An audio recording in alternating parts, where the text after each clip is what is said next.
Imagine starting a fight, and the other guy snatches your wallet to pay for his boxing gloves. Yeah, that's what Apple tried to pull on Spotify. Spoiler alert, it didn't end well for Apple.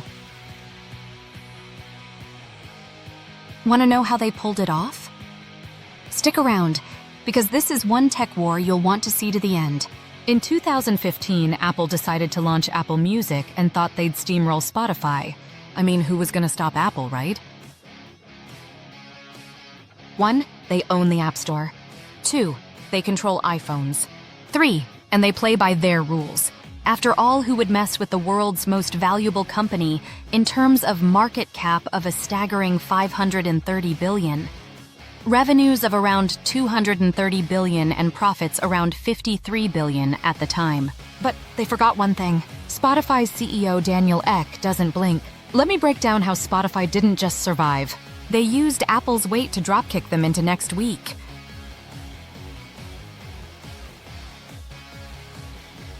Spotify versus Apple, the underdog story. Apple's big bad moment. All right, here's Apple's master plan to crush Spotify. Threaten to yank Spotify off the App Store. Tax 30% of every dollar they make. Block app updates like it's a VIP club. The twist? Apple also launched Apple Music at $9.99. Meanwhile, Spotify had to charge $12.99 just to cover Apple's tax. That's not competition, that's extortion with extra steps.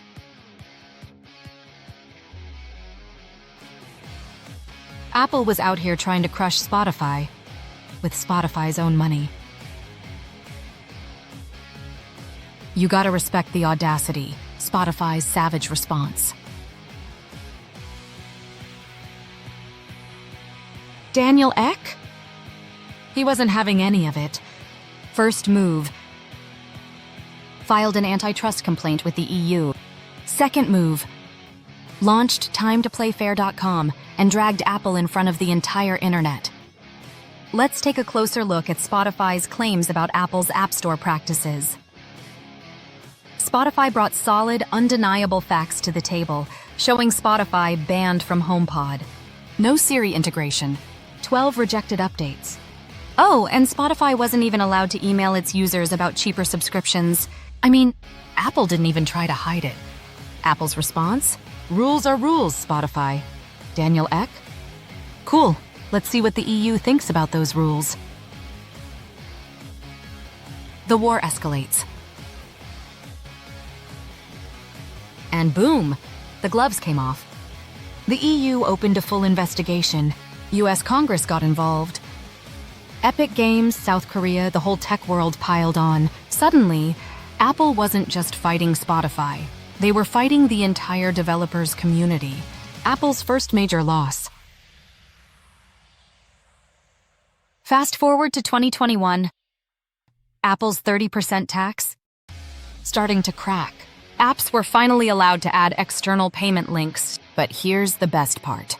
While Apple was busy battling numerous fronts, Spotify was out there growing like crazy. 2015, 75 million users. 2017, 140 million users. 2021, 365 million users. 2024, 626 million users. Meanwhile, Apple Music, 88 million. That's not even close. Spotify isn't just winning. They're leaving Apple in the dust. How Spotify outsmarted Apple.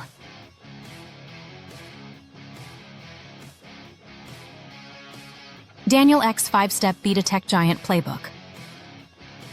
Go public. Make a noise. Loud fights get attention. Squad up. More battles, more fronts, more pressure. Focus on users. Podcasts, audiobooks, give the people what they want. Out-innovate. While Apple was busy playing whack-a-mole on various fronts, Spotify kept building. 5. Be relentless and unbound. When Apple blocked them, they found another way. Spotify didn't just fight back, they flipped Apple's attacks into free PR. Today's scoreboard check.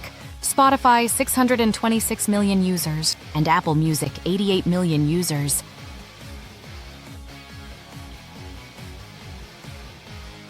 Apple might make the iPhone, but Spotify? They own your playlists.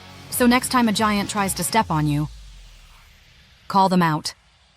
Build alliances and use their weight against them.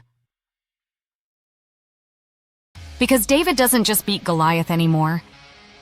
He builds a billion-dollar empire while doing it.